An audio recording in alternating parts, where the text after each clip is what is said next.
Selamat pagi. Assalamualaikum warahmatullahi wabarakatuh. Salam sejahtera untuk kita semua. Perkenalkan, nama saya Vicky Pradana. Saya dari program studi Sistem Informasi. Saya akan menjelaskan tentang mata kuliah basis data. Untuk selanjutnya, saya bakal tampilkan data di screen recording. Selamat pagi. Assalamualaikum warahmatullahi wabarakatuh. Salam sejahtera untuk kita semua. Perkenalkan, nama saya Vicky Pradana dari program studi Sistem Informasi. Saya akan menjelaskan tentang mata kuliah basis data terkait pembuatan IRD. Ada 5 tahapan. Yang pertama itu menetapkan seluruh entity dalam sistem database. Untuk nomor 2 itu menentukan atribut-atributnya dari masing-masing entity beserta kunci. Nomor 3 itu mengidentifikasi dan menetapkan seluruh himpunan relasi di antara himpunan-himpunan entity yang beserta kunci.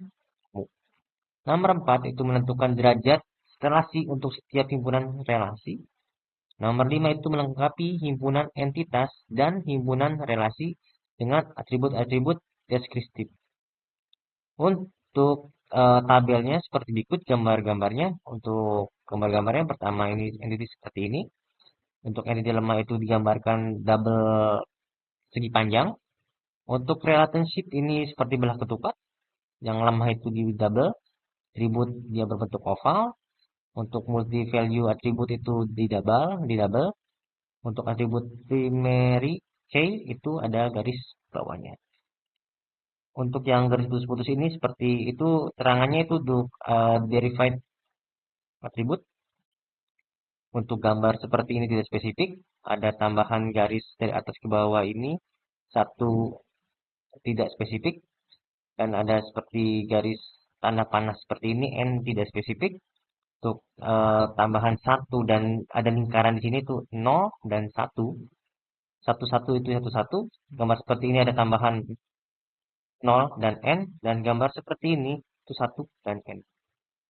Untuk contoh bahan praktikumnya itu rumah sakit ya kasusnya. Sebuah rumah sakit memiliki banyak dokter. Setiap dokter mempunyai banyak pasien yang harus ditangani. Pasien harus terlebih dahulu mendaftar pada bagian administrasi dengan menyerahkan data dirinya. Data pasien yang telah terdaftar akan diserahkan kepada dokter untuk diperiksa. Pasien dapat diperiksa oleh beberapa dokter sesuai situasi dan kondisi pasien. Setelah pasien selesai diperiksa, dokter akan membuat resep obat dan diserahkan kepada pasien. Untuk tahapannya, yang pertama kita harus menetapkan entitinya. Berarti untuk kasus KRS itu ada 3, dokter, pasien, dan administrator. Dan untuk tahapan nomor 2, menentukan atributnya. Seperti dokter itu memiliki atribut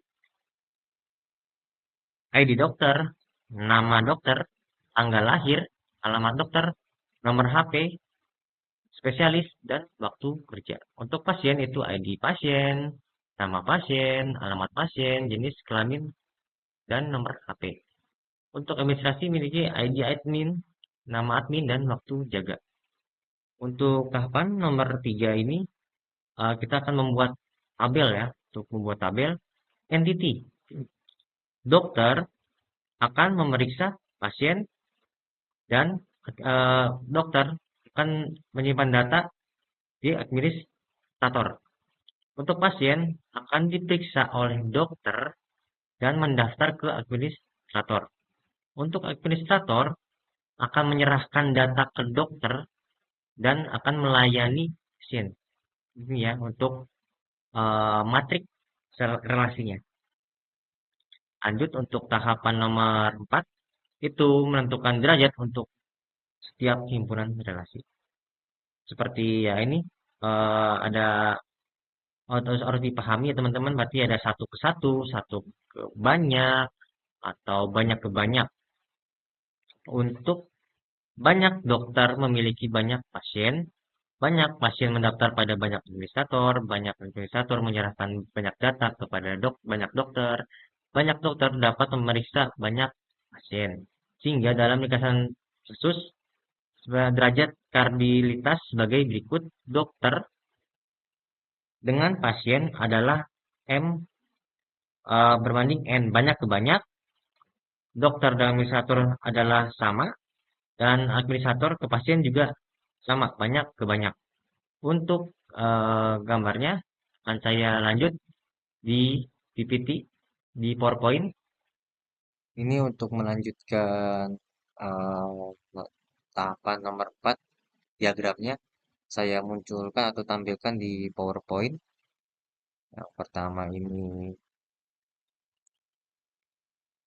administrator, dokter, pasien.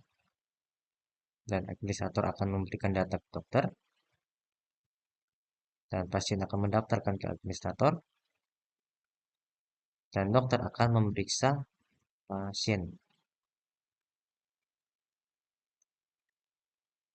Nah, untuk ininya, intinya, berarti dokter itu nama dokter, nomor handphone, waktu kerja, spesialis, tanggal kerja, tanggal lahir, alamat dokter, ID dokter.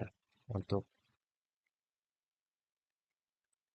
pasien itu nama pasien, nomor HP, jenis kelamin, alamat pasien, ID pasien.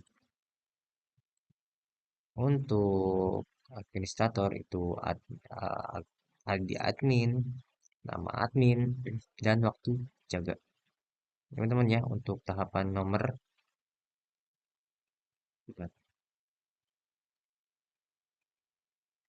teman ya, untuk melanjutkan untuk yang nomor 5, melengkapi himpunan entitas dan himpunan relasi dengan atribut-atribut deskriptif. Jadi ditambahkan ya untuk diagram nomor 4.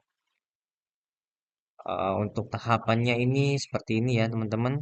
Di antara dokter dan pasien, relasi setiap entiti memiliki banyak, maka relasi tersebut menjadi rubah entiti dengan atribut dengan primer key dari setiap entiti yang terhubung.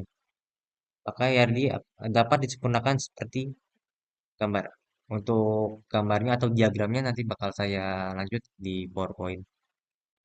Lanjut untuk step nomor terakhir, apa nomor 5, itu himpunan entitas, himpunan digabungkan dengan atribut deskriptif atau non-key.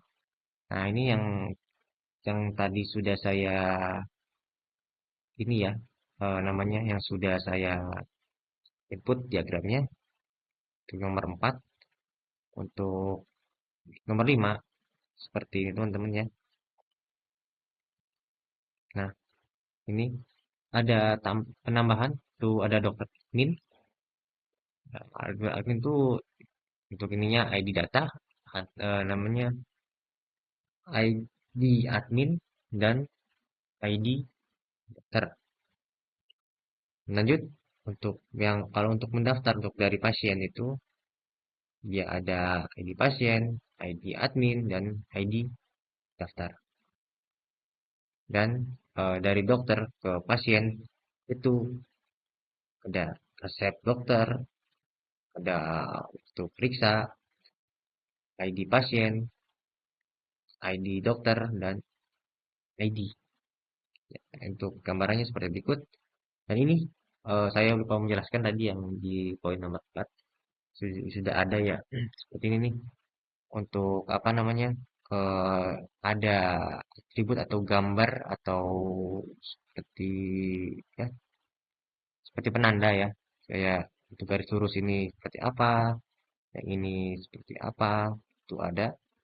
Nah, ini ya untuk teman-teman ya, untuk ini penandanya yang sudah terbentuk di diagram.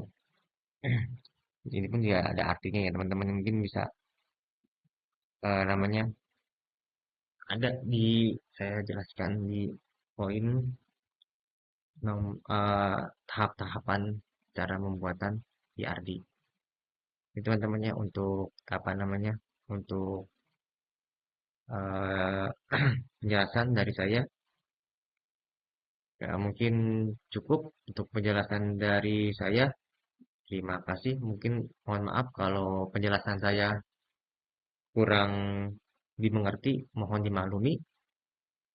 Mungkin terima kasih sekali lagi. Kalau ada salah, mohon dimaafkan dari tutur bahasa. Terima kasih. Selamat pagi. Assalamualaikum warahmatullahi wabarakatuh. Terima kasih.